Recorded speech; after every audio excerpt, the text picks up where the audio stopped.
Selamat datang di konten Chemistry, di mana kita akan bahas hal-hal yang masih menjadi misteri, entah itu hal gaib, konspirasi, dan sejarah kelam, dan kita mempertanyakannya.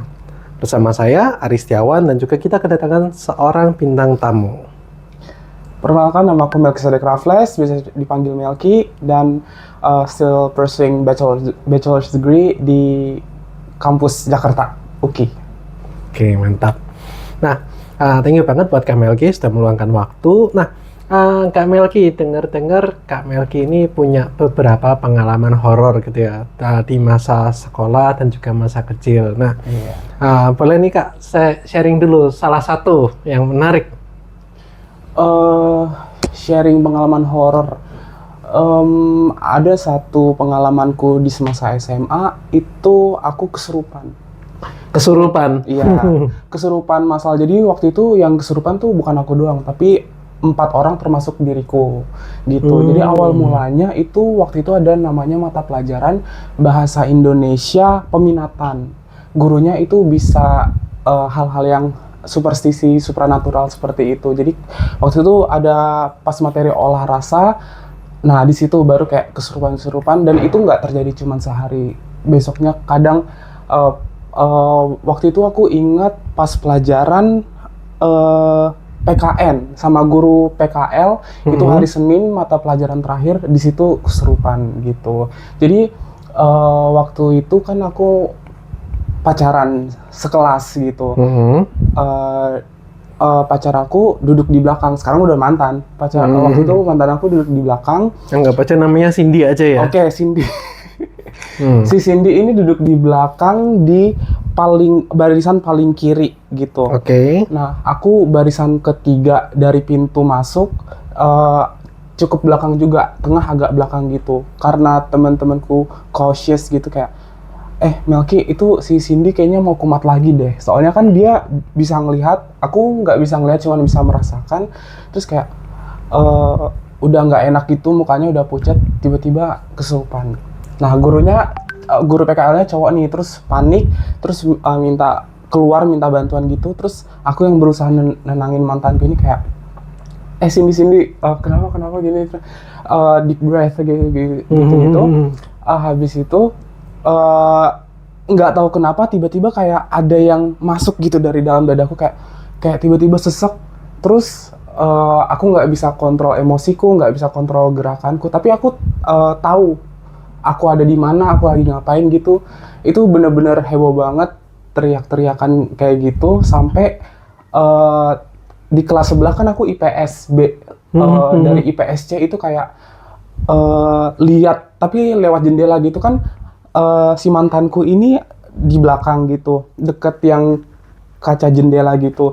Karena kesurupan barengnya di situ, jadi anak-anak IPS-nya kayak, ada yang kesurupan tuh gitu. Aku maksudnya bisa ngeliat jelas. Nah, IPS C.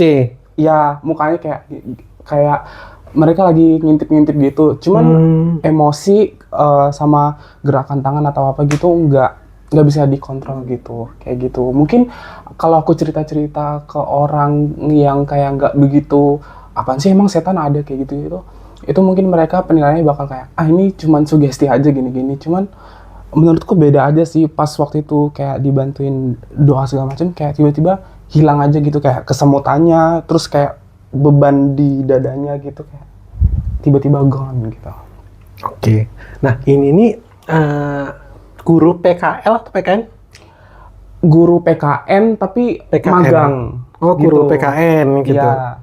Oh, dimana dia itu ngajarin juga yang bahasa Indonesia olah rasa itu. Kalau itu beda guru lagi. Kayak itu guru yang tua, beliau itu guru tua gitu.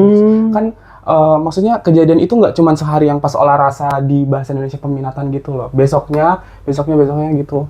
Oh, jadi ini beberapa kali? Ya. Pertama kalinya kena itu pacarmu dulu atau kamu? Pacarku dulu. Soalnya dia diganggu gitu. Dia kan yang bisa melihat gitu. Dia bilang, jadi kan yang sering kesurupan itu 4 orang yang tadi aku bilang termasuk aku, yang bisa melihat itu aku, pacar aku, si Cindy ini, sama ada satu temanku cewek gitu. Nggak baca Faisa namanya ya.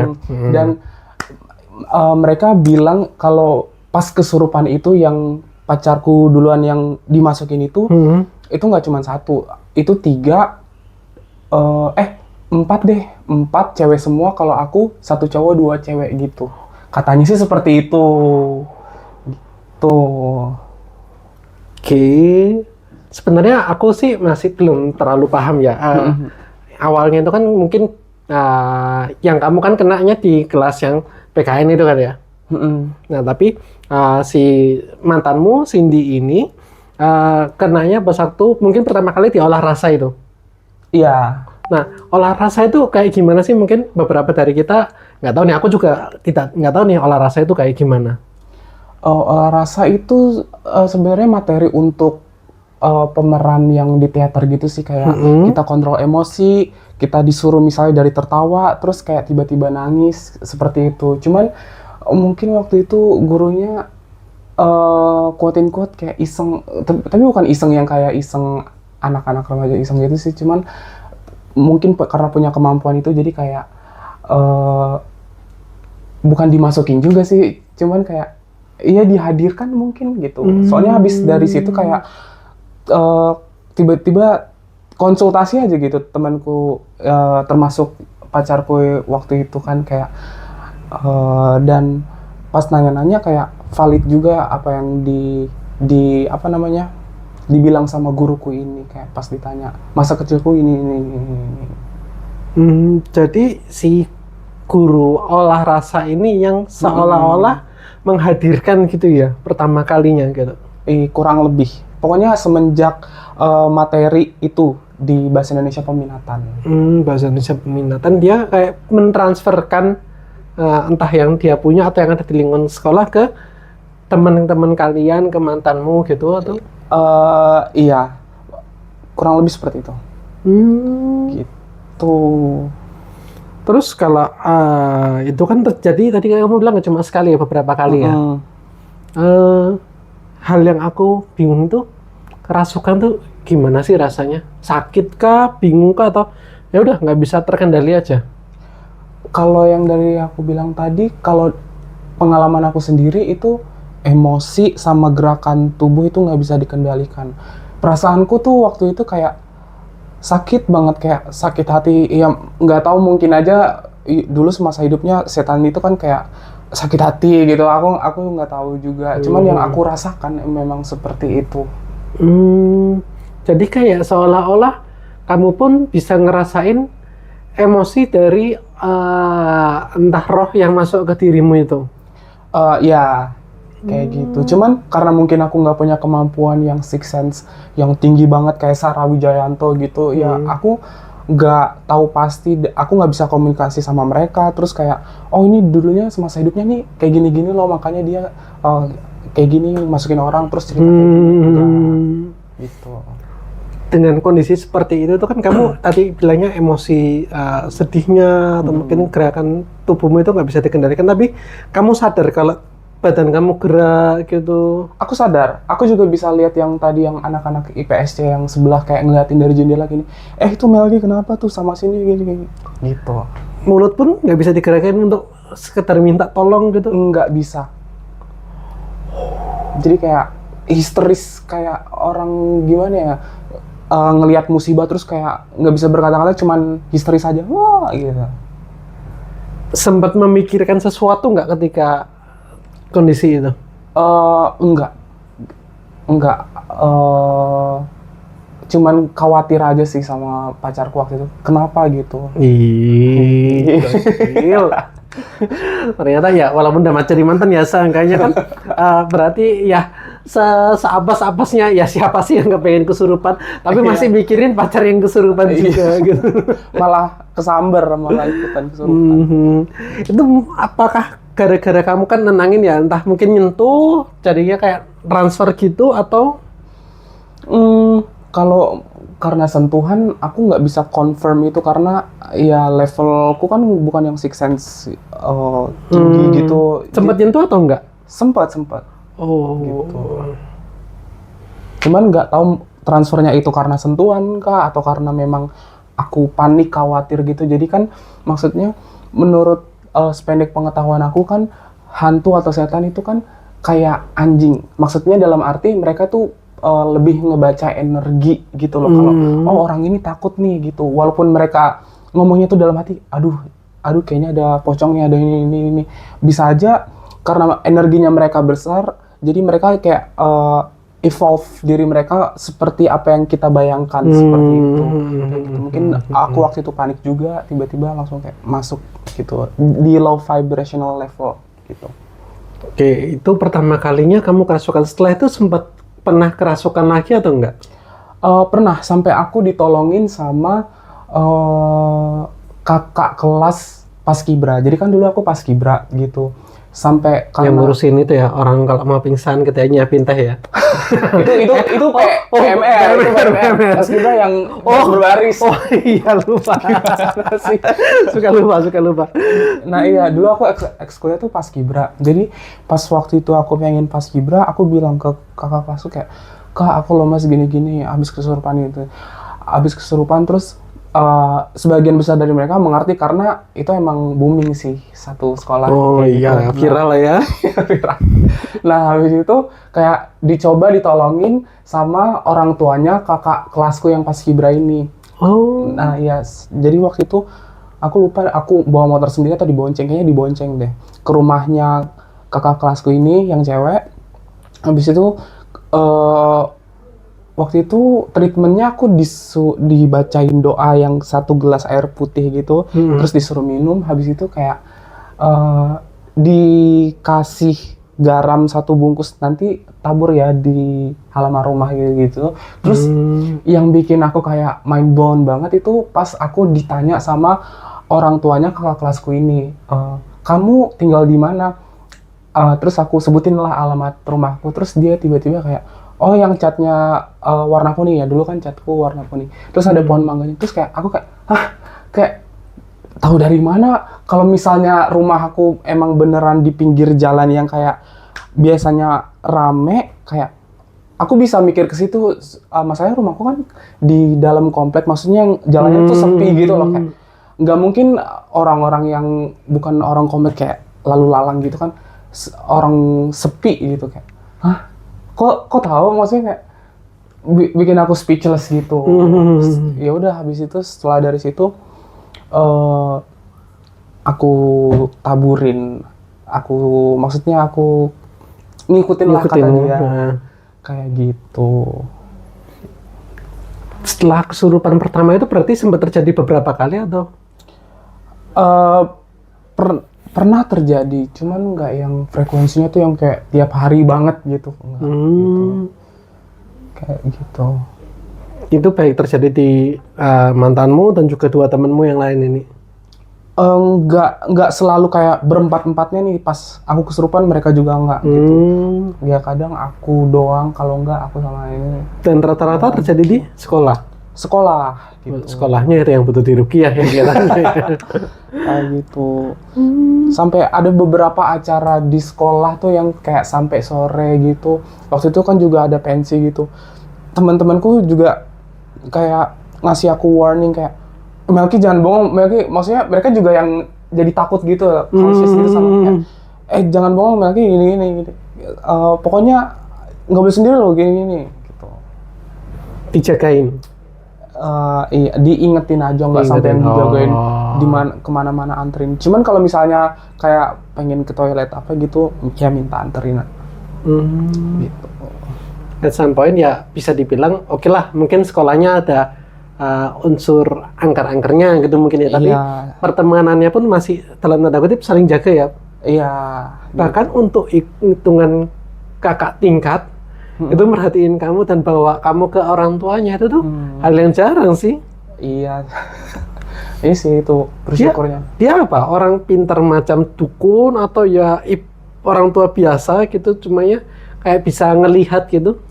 Menurutku orang tua biasa yang profesinya tuh bukan yang dukun atau yang mendalami hal-hal seperti itu sih. Cuman ya karena orang tua punya kemampuan seperti itu, jadi kayak ya mungkin ingin menolong gitu loh orang yang punya masalah dalam hal seperti itu. Oh, dia punya gift gitu ya? Iya. Dalam tanda kutip ya. Iya, kayak gitu. Terus setelah itu, setelah misalkan kayak disuruh minum yang air doa, terus naburin garam di area rumah gitu itu. Setelah itu sudah kamu nggak mengalami kejadian itu lagi? Kalau sampai kesurupan enggak, cuman waktu itu karena kesurupan juga aku jadi sensitif banget gitu. Sorry, sebelum kita lanjut itu, mantanmu sendiri udah mantan kan ya dia si Iya, Cindy itu? udah. Iyalah Cindy. Udah masa- lah. Itu tapi dianya masih cukup sering atau enggak? Eh, enggak juga sih gitu, karena itu kan setauku juga itu kan nurun dari mamanya, mungkin dia juga konsultasi sama mamanya, pas pulang kampung dia ya mungkin sama mbahnya, aku nggak tahu juga gitu. Cuman yang aku tahu keluarganya si mantanku ini itu kayak nggak yang itu perasaan kamu aja, maksudnya nggak yang menepis hal-hal spiritual yang kayak gitu. Yang pas masa kesurupan juga aku tuh saking takutnya, parnonya, kalau misalnya maksudnya aku masih biasa aja nih, nggak yang kayak aduh takut nih di sini, enggak gitu, maksudnya nggak kesugesti sampai sana. Cuman kalau tiba-tiba hawanya udah kayak aduh tiba-tiba kayak ada jarum nih terus panas gitu, di situ aku mulai takut gitu. Nah yang seperti aku bilang tadi, mereka tuh bisa mencium ketakutan, maksudnya merasakan energi ketakutan orang gitu, dan mereka lebih suka gangguin orang yang bener-bener takut gitu energinya kayak gitu. Jadi kadang itu mereka sengaja awalnya ganggu kamu gitu, dilihat nih oh ya takut atau enggak gitu ya. Mungkin salah satu faktornya seperti itu, karena aku tuh emang penakut dari kecil, maksudnya karena waktu itu kan aku pas SD sama teman-temanku disuguhin video-video dari YouTube yang kayak bayi ngomong kiamat, kalau kalian tahu yang kayak gitu, terus yang kursi goyang kuntilanak, terus ya pokoknya penampakan-penampakan kayak gitu. Semenjak saat itu aku tuh tidur bener-bener yang tidur aja nggak tenang, deg-degan. Lampu harus nyala, tapi kepalaku itu orang normal kan tidurnya bantal di bawah gini, tapi aku kayak nutupin kepalaku pakai bantal, terus kan kayak kadang ketakutan gitu. Ya mungkin dari situ gitu. Konsumsi media ya. Ya gitu. Tahu gitu kecilannya nonton itu KDI. ya. Gitu. Nah, sensitivitas. Nah, nanti sensitivitas itu tuh misalkan ketika kamu berada di suatu tempat yang baru atau yang angker, itu tuh baru kerasa gitu ya. FYI untuk yang makhluk-makhluk seperti itu nggak nunggu yang tempat angker banget nih, ini abandoned place gitu. Emang di semua tempat tuh ada. Cuman kan Oh, di sini ada? nggak ada. Ada kok, cumanya nggak ganggu kok.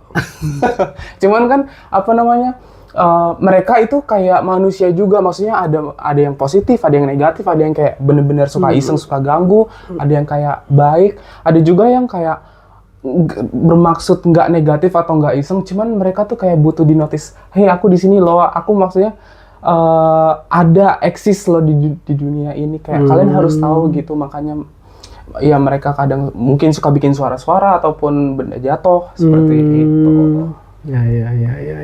Ya kalaupun mereka pengen mengeksiskan diri, ya kayak kita tahu terus ya udah lebih baik kita ya udah gitu. Oh ya kamu ada gitu aja ya. Iya mungkin minta didoain gitu, yang aku tahu ya. Kan aku kan suka nonton waktu itu ya. Sekarang udah nggak, Saro Wijayanto, Jurnal Risa, ya pokoknya kayak gitu. Mereka tuh minta didoain supaya mereka tuh bisa nyebrang ke cahaya gitu, untuk biar lebih tenang lah gitu istilahnya. Mereka tuh kayak apa ya, belum ada jembatannya gitu ya untuk menuju ke sana gitu ya. Iya. Kayak gitu. Ya kita kalau pokoknya ada kayak gitu, kita doakan aja ya. Ya Tuhan, kalau misalkan roh ini lagi susah, atau tolong dilancarkan jalannya gitu ya. Kayak gitu. Oke. Dan itu sedikit banyak tadi kenapa kok tiba-tiba korelasinya ke itu masa kecil yang emang apa ya, sampai sekarang pun itu dirimu masih kecenderungannya penakut atau gimana? Kalau untuk sekarang aku nggak takut sih. Sampai tapi udah jarang. Biasanya kan orang-orang mengalami yang namanya ketindihan atau bahasa ilmiahnya itu kan sleep paralysis. Sleep paralysis. Nah kayak gitu. Cuman karena aku tuh udah kayak kesel, muak gitu. Kadang aku ini beneran ya dari pengalamanku sendiri.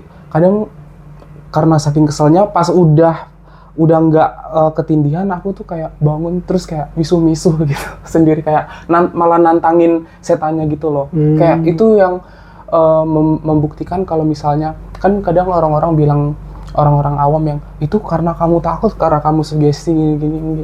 Kayak aku berusaha menunjukkan kalau aku tuh nggak takut, tapi emang mereka tuh emang ada dan ngeselin gitu, terutama yang negatifnya kayak gitu. Aku ketindihan tuh nggak cuman kayak biasanya kan orang-orang nggak bisa gerak gitu. Kadang aku bisa melihat tapi nggak full.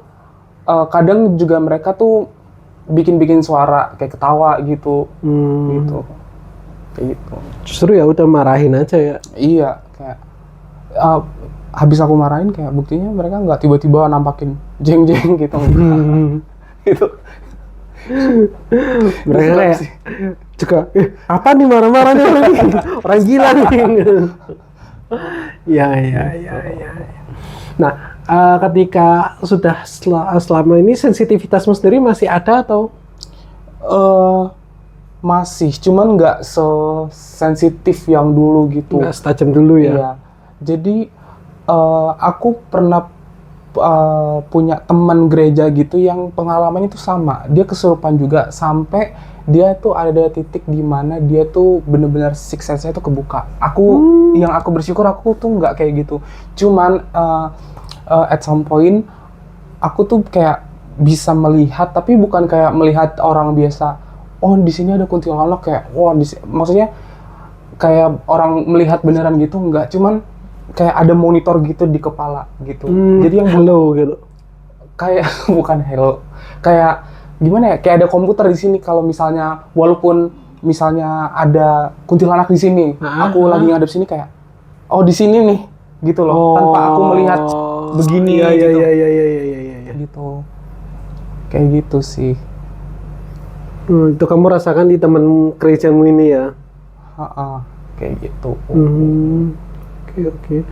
Nah, kalau tadi kan kamu sempat mention gitu karena sedikit banyak pengaruh konsumsi media di masa kecil gitu, tontonan gitu ya. Sempat ada hal yang apa ya, kayak jadi kisah horor juga nggak waktu kecil gitu? Kalau waktu kecil itu kan sebelum yang aku konsumsi media seperti itu memang dari lingkungan keluarga juga. Waktu itu kan aku belum pindah ke Jakarta, aku masih di kampung di Jawa Tengah gitu.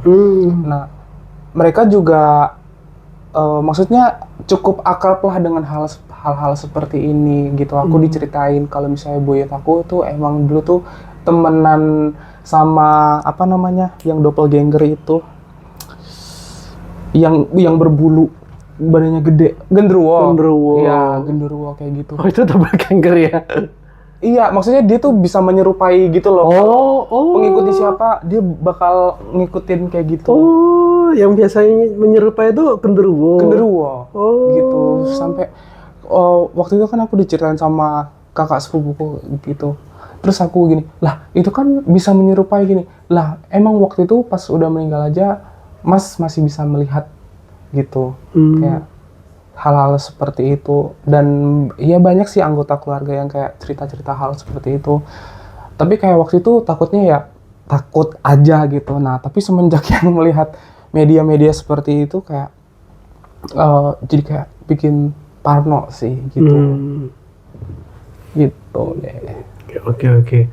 Nah terus Kak Melki, sempat ada cerita juga selentingan Kak Melki pernah melihat yang namanya kuntilaki. Ini nih aku sangat nggak kebayang. Biasanya kuntilanak itu kan diibaratkan cewek ya. Iya, cewek. Nah ini pakai jubah putih. Ya, ada yang putih, katanya ada yang hitam, ada yang merah gitu, tergantung dress code partinya kali ya. Belum ada yang polkadot gitu ya. Nah, kuntilanak ini apa ya? Makhluk apa lagi ini? Kalau kuntilanak laki atau kuntilanak cowok ini backgroundnya itu jadi katanya perbandingan dengan kuntilanak yang biasa itu kayak 1:1000. Tapi katanya hanya ada di Pulau Jawa gitu. Aku nggak tahu kenapa nggak ada di pulau lain gitu. Itu perawakannya itu gede banget, terus jalannya tuh kayang. Itu kukunya besar-besar, terus lidahnya menjulur keluar gitu. Kayak gitu. Dan itu udah dipastikan negatif kayak pocong gitu. Maksudnya kadang kan kalau kuntilanak kan ada yang kayak masih positif lah, atau maksudnya nggak semua negatif gitu. Tapi kalau misalnya kayak kuntilanak cowok ini udah pasti negatif, ganggu gitu. Jadi dia itu badannya besar, dan kalau tiap gerak itu dia kayang gini. Iya, seperti itu. Terus berarti kepalanya ke bawah gitu, terus melet gitu. Melet, iya. Kayak gitu. Awalnya aku juga nggak percaya. Itu tuh pengalaman aku ketemu sama kuntilanak cowok itu pas aku tidur di rumah aku yang sekarang. Tapi pas waktu itu aku masih SMA, yang pokoknya masih dalam nuansa kesurupan itu. Masih era-era jahiliyah ya? Iya. Iya, pokoknya waktu itu aku inget banget jam 2 pagi. Jadi ada beberapa momen kalau misalnya aku pengen ketindihan itu kayak kebangun aja matanya gitu. Matanya kebuka gitu ya? Matanya kebuka. Cuman somehow aku kayak nggak buka mata, tapi kayak aku ngelihat ruanganku, aku di mana, tapi aku nggak buka mata gitu. Aku nggak tahu kenapa. Habis itu tiba-tiba kayak ada yang ngerangkak aja. Terus perutku tuh kayak diginiin gitu. Cuman dipegang terus kayak agak ke bawah gitu loh. Ditekan gitu. Itu waktu itu aku SMA masih mengikuti kebiasaanku yang dari kecil, di mana aku tidur tuh bantalku tuh begini. Sampai bantal aku tuh kayak ditekan gitu. Cuman itu nggak berlangsung lama. Cuman nyiksa banget gitu. Dan yang aku lihat saat itu tuh nggak yang wujudnya kuntilanak cowok serem gitu. Itu sih yang aku bersyukurnya juga, nggak dikasih lihat bentuk perawakan aslinya kayak gimana. Yang aku lihat itu cuman kabut putih asap, tapi kayak tinggi banget. Mungkin sampai plafon atas lantai 2 itu kayak mungkin masih ada dia, aku nggak tahu. Pokoknya kabut itu. Nah, kenapa aku bisa konklusikan kalau misalnya itu kuntilanak cowok? Karena waktu itu aku cerita-cerita terus konsultasi ke satpam gerejaku. Nah, dia bilang kalau misalnya itu kuntilanak cowok dan ciri-ciri yang disebutkan itu kayak anjir sama banget lagi gitu. Dan yang bikin aku shock itu kayak dia tuh emang demennya tuh sama cowok juga gitu. Dan banyak apa namanya cerita kalau misalnya kalau orang diganggu sama kuntilanak cowok ini kelaminnya katanya bisa dicuri. Cuman pas aku paginya bangun kayak ya untung nggak kenapa-napa gitu. Dan jujur aku agak malu ya cerita ini, soalnya selama aku cerita ini ke temen aku nggak ceritain bagian itu. Kayak gitu sih. Kuntiboti. Kayak gitu. Tapi kan kamu nutupin kayak mukamu pakai bantal gitu. Yang kamu lihat kan nanti adalah asap putih gitu ya? Iya. Tapi ciri-ciri lainnya yang bisa kamu dapatkan apa yang kamu ceritakan ke satpam gereja? Tentang dari indera perabaku sih. Maksudnya itu sih yang paling obvious gitu pada saat itu. Jadi tuh tangannya tuh bener-bener gede, kukunya tuh kayak kuku bapak-bapak yang gimana ya? Bapak-bapak yang kayak supir angkot yang ngelengkung, bener yang ngelengkung gitu loh. Biasanya kan supir angkot yang perokok berat. Nah, kurang lebih kayak gitu. Cuman kayak abnormal aja, bukan ukuran manusia, kayak agak lebih gede gitu. Dari kayak yang kamu rasakan sensasi sentuhan fisiknya gitu ya? Iya. Apalagi yang pas Neken. neken gitu. Oh, tangannya besar, berkuku gitu, mungkin kuning kecoklatan, kebanyakan ngerokok Samsul gitu ya kali ya. Mungkin ya.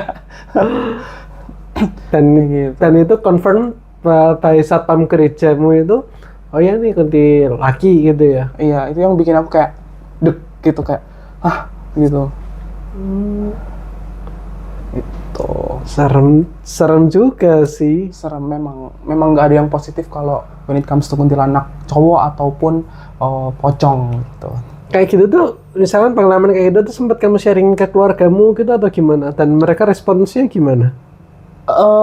Pernah ke keluarga kecil aja, cuman mereka kayak yang nggak percaya gitu. Aku juga orangnya tuh bukan yang kayak gila-gila haus validasi kayak harus percaya gini-gini ya. Kalau nggak percaya ya udah deh, daripada berdebat gitu, mendingan aku mungkin bisa sharing ke orang-orang yang memang expert dalam hal itu. Maksudnya biar aku juga bisa dibantu gitu. Keluargamu nggak pernah ada yang mengalami hal yang kayak mirip kamu gitu nggak ya? Eh, Mungkin pernah, cuman nggak cerita aja gitu. Gitu sih. Karena kan kadang ya, buat beberapa orang tuh ada yang nurun tuh dari leluhurnya, habis itu kakek nenek, orang tua kita ke kita gitu. Kita ke kita gitu. Awalnya aku juga mikir mungkin bakat tuh kayak gitu nurun, cuman kalau dari mama kayaknya mama nggak punya deh. Emang bisa ya kayak loncat gitu dari buyut tiba-tiba ke aku gitu. Aku juga kayak mempertanyakan hal itu, cuman kayak nggak menjadi bahan pemikiran tiap hari gitu ya, karena stres juga lah kalau misalnya mikirin terus. Iyalah, lebih banyak hal yang lebih penting ya. Iya. Oke. Dan kalau akhir-akhir ini ada punya gangguan lagi gitu atau enggak? Enggak sih. Ya palingan ketindihan itu kayak gitu. Ketindihan normal yang Ketindihan tapi normal. tidak nampak. Enggak. Tapi waktu itu aku pernah nampak. Cuman ya itu lagi. Maksudnya enggak yang ditunjukkan 100% wujudnya kayak gimana gitu. Ada yang kayak anak kecil, aku lagi tidur miring kayak gini nyamping, dia kayak dari atas kayak gitu kayak awalnya itu bikin aku kayak kaget. Itu udah lama sih, pas pandemi 2020. Terus kayak aku kaget, terus kayak ngapain sih, ya mungkin dia caper aja kali gitu ya, karena waktu itu kan aku kan kayak agak hopeless dan clueless gitu tentang apa yang aku alami. Jadi aku nonton Sarah Wijayanto, kenapa sih ada apa sih dengan makhluk-makhluk ini, terus mungkin aja mereka caper, mereka pengen dinotis gitu kalau mereka ada, udah kayak gitu. Terus makin kesini karena banyak ketindihan, jadi kayak nggak setakut yang dulu. Kayak pertama kali ketindihan tuh langsung kayak bangun-bangun sesak, terus takut sendiri, panik sendiri, enggak gitu. Oke.